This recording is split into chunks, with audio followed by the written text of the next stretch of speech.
नमस्कार, मैं हूं देवानंद और आज हम सभी बात करने वाले हैं भारत के राष्ट्रपति चुनाव के बारे में। सबसे पहले मैं आपको बता दूं कि इस वीडियो में हम लोग क्या क्या जानने वाले हैं।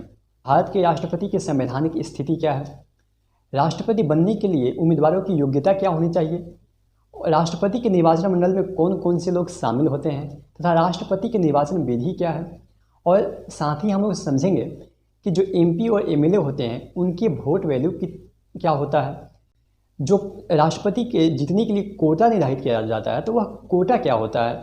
इस वीडियो का जो मेन पॉइंट है काउंटिंग, तो हम लोग यह समझेंगे कि सिंगल ट्रांसफरेबल जो वोट है उसका काउंटिंग कैसे होता है। तो इसे हम लोग पूरे विस्तार से एग्जाम्पल लेकर के 3 केस के साथ मैं आपको यहाँ बताने की कोशिश करूँगा और मैं आपको यह बताऊँगा कि यदि काउंटिंग 3rd राउंड तक जाती है तो उस स्थिति में हम लोग काउंटिंग कैसे करते हैं। अंत में हम लोग चलते चलते यह बात करेंगे कि प्रेसिडेंशियल इलेक्शन 2022 के हाइलाइट्स क्या हैं।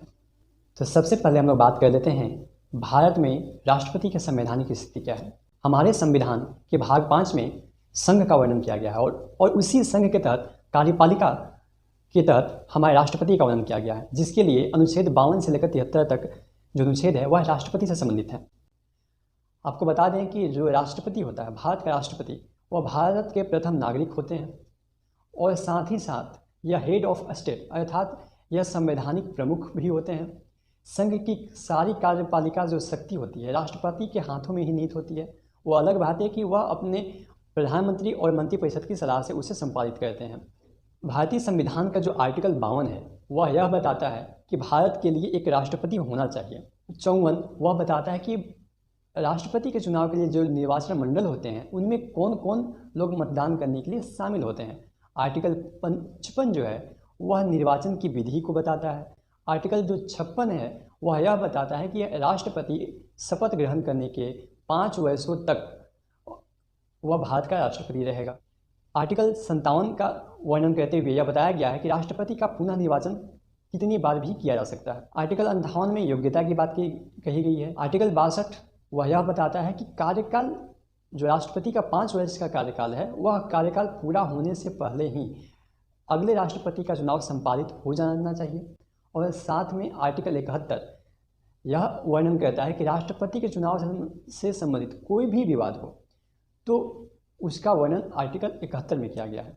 आर्टिकल 71 के खंड 4 के तहत यह भी वर्णित है कि किसी भी परिस्थिति में निर्धारित समय पर ही इलेक्शन होंगे। राष्ट्रपति बनने के लिए यह जरूरी है कि आप भारत का नागरिक हो, आपकी उम्र कम से कम 35 वर्ष की हो, साथ में आप इस योग्य हो कि आप लोकसभा सदस्य बन सकते हो, आप किसी लाभ के पद पर ना हो। आपको यहाँ एक बात मेंशन कर दूँ कि लाभ के पद के तहत राष्ट्रपति, उपराष्ट्रपति या संघ या राज्य के किसी भी मंत्री, राज्यपाल आदि लाभ के पद के अंतर्गत नहीं आते हैं। साथ ही 50 प्रस्तावक और 50 अनुमोदक होने चाहिए और वह भी जो 50 प्रस्तावक और अनुमोदक हैं वह राष्ट्रपति के निर्वाचन मंडल के सदस्य होने चाहिए। 15,000 रुपये की जमानत राशि RBI या फिर सरकारी खजाने में जमा करने होते हैं। अब हम लोग बात करने वाले हैं निर्वाचन मंडल के बारे में। वैसे लोग जो राष्ट्रपति को वोट करें वह निर्वाचन मंडल का हिस्सा होते हैं। लोकसभा, राज्यसभा तथा विधानसभाओं के निर्वाचित सदस्य निर्वाचन मंडल के हिस्सा होते हैं। 17वां संविधान संशोधन किया गया 1992 में। दिल्ली के 70 MLA और पुदुचेरी के 30 MLA अब इसमें शामिल हो गए। तो टोटल MLA की बात करें तो टोटल MLA अब 4033 हो गए। इस तरह से राज्यसभा से 233, लोकसभा से 543 तथा सभी राज्य और केंद्र शासित प्रदेश को मिला करके 4033 MLA इस निर्वाचन मंडल का सदस्य होते हैं। कोई भी मनोनीत सदस्य निर्वाचन मंडल का हिस्सा नहीं होता है। इसके साथ ही यदि किसी राज्य में विधान परिषद भी है तो विधान परिषद का कोई भी सदस्य इसका हिस्सा नहीं माना जाएगा।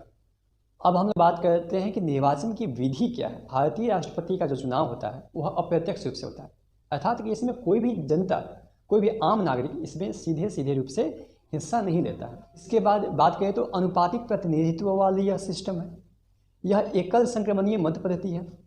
अब एकल संक्रमणीय मत पद्धति क्या होता है तो अभी फिलहाल मोटा मोटी बता दूं कि आप एक ही वोट देंगे, मतलब जो मतदाता है वह मात्र 1 वोट देगा, लेकिन यदि कोटा निर्धारित जो किया गया है उतना प्रत्याशी प्राप्त नहीं कर पाता है, तो जो सबसे कम वोट प्राप्त किया हुआ प्रत्याशी है तो उसके वोट को जो शेष प्रत्याशी हैं उसमें वितरित कर दिया जाता है। मतलब कि आपका एक ही वोट है लेकिन वह कई जगहों पर ट्रांसफ़र हो सकता है।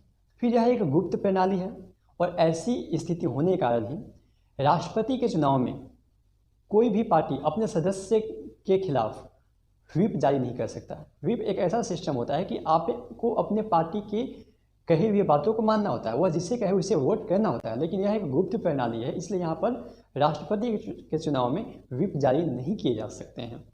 अब बात करें कि यह जो वोटिंग है वह ईवीएम पर नहीं होता है, यह अभी भी बैलेट पेपर के द्वारा होता है, जो कि एक इसकी खासियत है। एमपी को जो है ग्रीन बैलेट पेपर तथा एमएलएज को हल्का जो पिंक कलर का होता है वैसा बैलेट पेपर उन्हें प्रदान किया जाता है। इन बैलेट पेपर की एक खासियत होती है कि जितने भी प्रत्याशी होते हैं उनको आप एक रैंकिंग के हिसाब से अपने के पहला राष्ट्रपति यह बने, दूसरा राष्ट्रपति यदि वह ना बन पाए तो हमारा प्रेफरेंस यह है, तीसरा यह हो, जैसे कि आप पहला आईएएस दूसरा आईपीएस जिस तरह से आप लोग देते हैं तो उस हिसाब से इसे समझ सकते हैं कि यदि यह ना मिल पाया तो यह, तो उसी प्रकार से यहाँ प्रेफरेंस देने की सुविधा है। काउंटिंग जो होगी वह राउंड वाइज होगी और पहले राउंड में फर्स्ट प्रेफरेंस को देखा जाएगा, यदि उससे रिजल्ट आ गया तो सही है, नहीं रिजल्ट आ पाया तब सेकेंड राउंड किया जाएगा और उस सेकेंड राउंड में अब सेकेंड जो प्रेफरेंस है या अन्य जो प्रेफरेंस अब आएंगे उन्हें देखा जाएगा। तो पार्टी के जो प्रतिनिधित्व वाली सिस्टम है इसमें जो जीत का गणना होता है, जीत का जो निर्णय होता है वह मतदाताओं की संख्या पर नहीं होता है। इनका निर्णय मतलब जीत का जो निर्णय होता है वह वोट का जो वेटेज है, मतलब वैल्यू ऑफ जो वोट्स है उसके आधार पर जीत का निर्णय किया जाता है। अब हम लोग बात करते हैं कि एक एमएलए और एक एमपी जो होते हैं उनके वोट का वैल्यू कैसे निकालते हैं। कि एक जो एमएलए है उसके वोट का जो वैल्यू है इसे निकालने के लिए 1971 के जनगणना के अनुसार उस राज्य की जो भी जनसंख्या है उस जनसंख्या में उस राज्य के जितने भी एमएलएज हैं उनके नंबर से उन्हें भाग दिया जाता है। अब जो संख्या आता है उस संख्या में पुनः 1000 से भाग दिया जाता है। एग्जाम्पल से आपको बताएं तो यूपी के एक एमएलए के एक वोट का वैल्यू कितना होता है, तो इसे निकालने के लिए हम लोग क्या करेंगे कि 1971 के जनगणना के हिसाब से यूपी की जनसंख्या जो कि उस समय 8,38,49,905 थी, उसमें हम लोग फिलहाल जो यूपी में विधानसभा सीट जो कि 403 है उससे भाग देंगे। अब जो संख्या प्राप्त होती है उसमें 1000 से पुनः भाग देते हैं तो हमें प्राप्त होता है 208 दशमलव समथिंग। तो इस प्रकार से हम लोग कह सकते हैं कि यूपी के एक एमएलए का जो वोट का वेटेज है वह लगभग 208 है। मतलब इसी प्रकार यदि सिक्किम की बात करें तो सिक्किम की जनसंख्या उस समय 2,09,843 थी 1971 की जनगणना के हिसाब से, और वहाँ टोटल विधानसभा की सीट कितनी है, विधानसभा की सीट 32 है, से भाग देते हैं। इसके बाद जो संख्या प्राप्त होगी उसे 1000 से पुनः भाग देते हैं तो हमें प्राप्त होता है 6.557।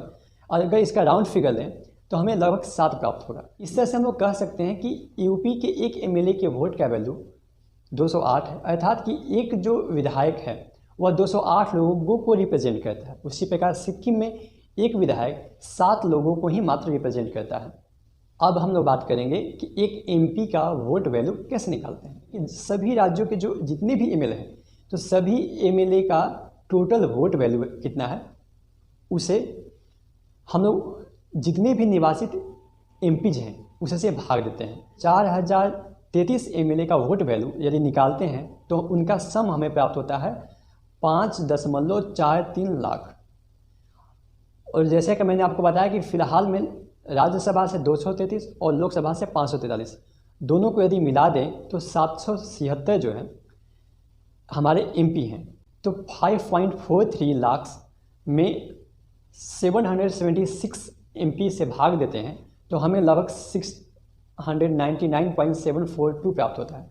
तो इस प्रकार से हम लोग कह सकते हैं कि एक एमपी का राउंड फिगर में जो संख्या लेते हैं तो 700, तो एक एमपी का वोट का वैल्यू 700 होता है। इस प्रकार से हम लोग कह सकते हैं कि हमारे जो निर्वाचन मंडल है तो उस निर्वाचन मंडल में मतदाताओं की संख्या कितनी है, तो मतदाताओं की संख्या 4033 एमएलए, उसके बाद 776 एमपी, इन सबों को जोड़ते हैं तो 4809 इतने टोटल इलेक्टर हैं हमारे, मतलब इतने टोटल मतदाता हुए।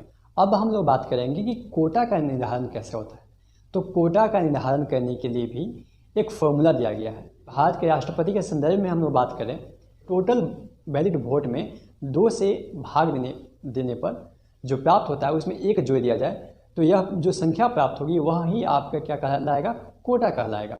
अर्थात कुल वैध मतों के आधे से 1 अधिक जो संख्या होती है वह कोटा कहलाएगी राष्ट्रपति के संदर्भ में। अब हम लोग बात करने वाले हैं इस वीडियो के सबसे मेन सेक्शन में, काउंटिंग कैसे होती है।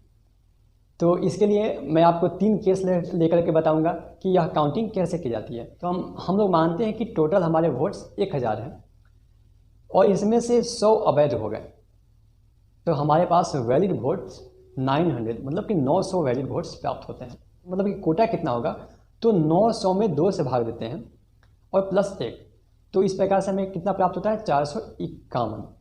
तो मतलब कि 451 जिसे भी पहले प्राप्त हो जाएगा तो वह राष्ट्रपति बन सकता है। मानते हैं कि फर्स्ट राउंड में ही राष्ट्रपति का चयन हो जाता है, तो इसके लिए हम लोग क्या कहते हैं कि 4 उम्मीदवार को इलेक्शन में उतारते हैं, A, B, C और D। तो फर्स्ट प्रेफरेंस के हिसाब से A को 500 वोट, B को 150, C को 110 और D को 140 वैलिड वोट प्राप्त होते हैं। मतलब कि टोटल 900 वोट इस तरह से इन लोगों को मिलता है, 500, 150, 110 और 140।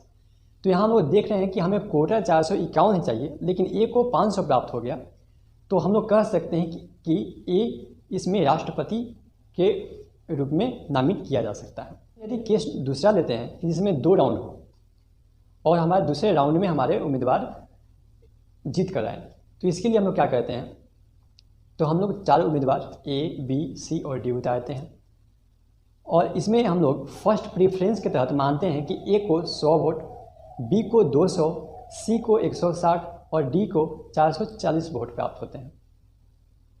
लेकिन हम लोग देख रहे हैं कि न A, B, C और D किसी को भी कोटा पहले राउंड में प्राप्त नहीं होता है। तो अब हम लोग सेकेंड राउंड की गिनती चालू करेंगे, लेकिन यह गिनती चालू करने से पहले हम लोग जिसे भी कम वोट प्राप्त हुए हैं, जिसे भी कम मत प्राप्त हुए हैं जिस भी प्रत्याशी को, उसके वोट को अन्य लोगों में ट्रांसफ़र करेंगे उसकी वरीयता के हिसाब से। जबकि 100 लोग यह चाहते थे कि उनकी फर्स्ट प्रेफरेंस ए हो, अब तो वह जीता नहीं, तो उसके वोट को, चूँकि उसे सबसे कम वोट प्राप्त हुआ है, तो उसके वोट को अब डिस्ट्रीब्यूट करेंगे उसके सेकेंड प्रेफरेंस के हिसाब से।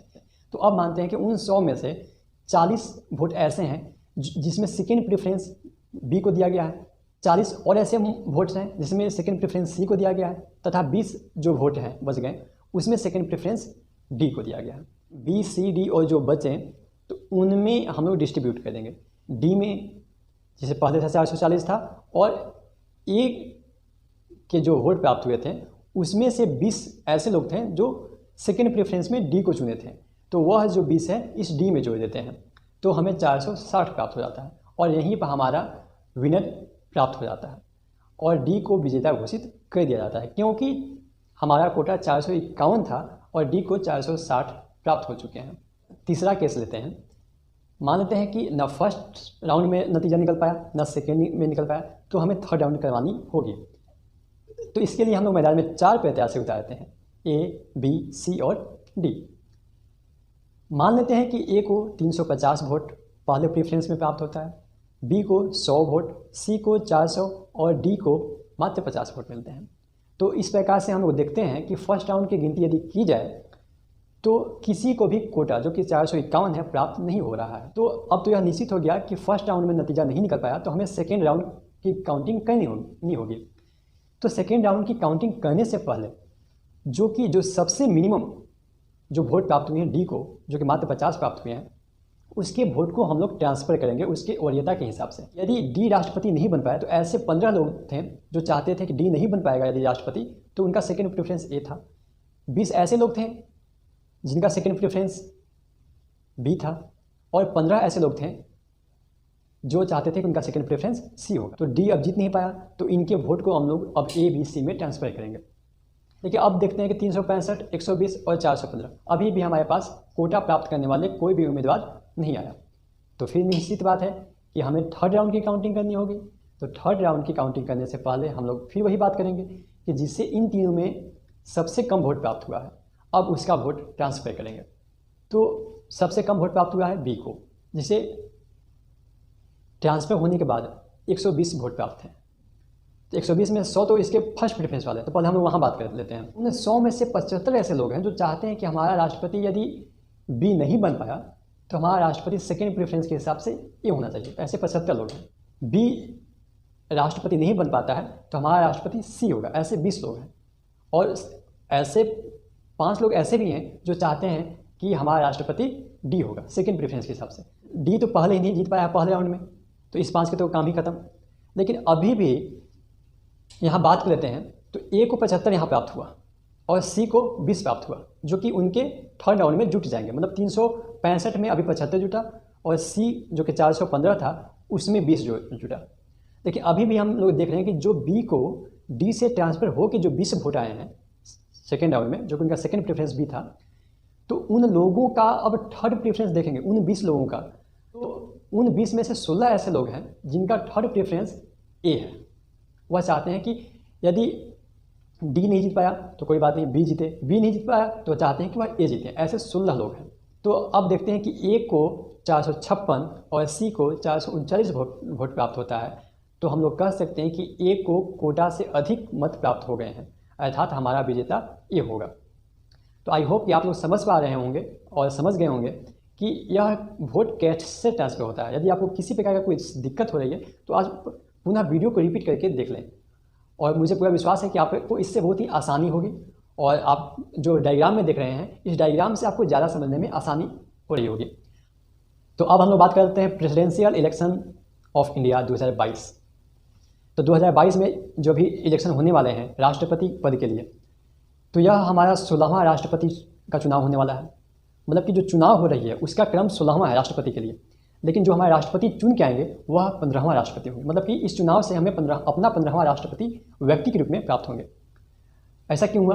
तो डॉक्टर राजेंद्र बाबू 2 बार लगातार कार्यकाल राष्ट्रपति के पद को संभाला था, तो इसके तहत 2 इलेक्शन हुए लेकिन व्यक्ति एक ही प्राप्त हुआ। तो इसी वजह से 16वां हमारा राष्ट्रपति चुनाव है, लेकिन जो राष्ट्रपति आएंगे वह व्यक्ति के रूप में 15वें राष्ट्रपति होंगे।